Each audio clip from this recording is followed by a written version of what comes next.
My name is Jonah Choi. My name is Simon Huang. My name is Angela Song. And my name is Eric Han. The goal of our lesson was to educate high school students on the signs, symptoms, causes, and misconceptions of concussions in order to promote proper identification and treatment, as well as encourage awareness and safety in daily activities. When it came to planning our lesson, the first thing we did was research concussions using credible sources, such as PubMed.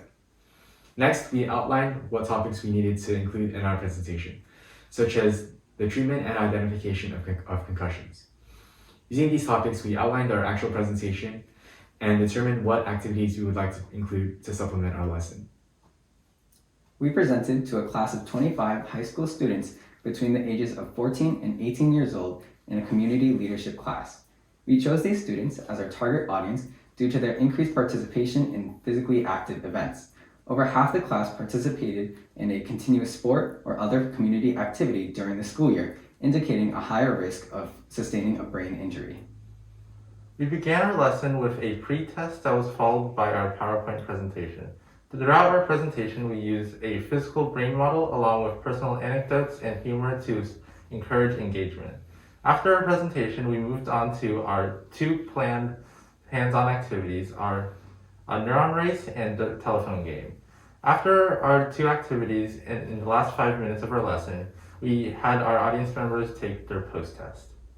Although concussions are very common in adolescents, with more than 3 million cases a year, individuals know very little about concussions, nor do they have ample resources to treat one. As a result, we presented a PowerPoint to raise awareness of the severity of concussions and provide them with treatment and management options. Along with the PowerPoint, we created a Jello brain model to demonstrate the brain interacting with the skull during a concussion. We also wanted to simulate possible symptoms such as impaired vision and complications to complete simple daily tasks through the two activities we organized. Not only do the students get to experience the signs and symptoms for themselves, they can also utilize what they learn to detect if they have or their peers have a concussion in the future.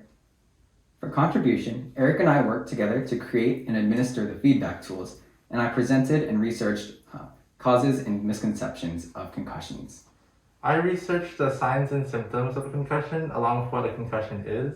I also made the physical model for the Jello brain activity. As for my contributions, I drafted out part of the lesson plan narrative along with Eric, planned out activities for the students, and educated the audience on treatments for concussions. I was in charge of presenting statistics on the presentation as well as analyzing the results we collected from our feedback tools.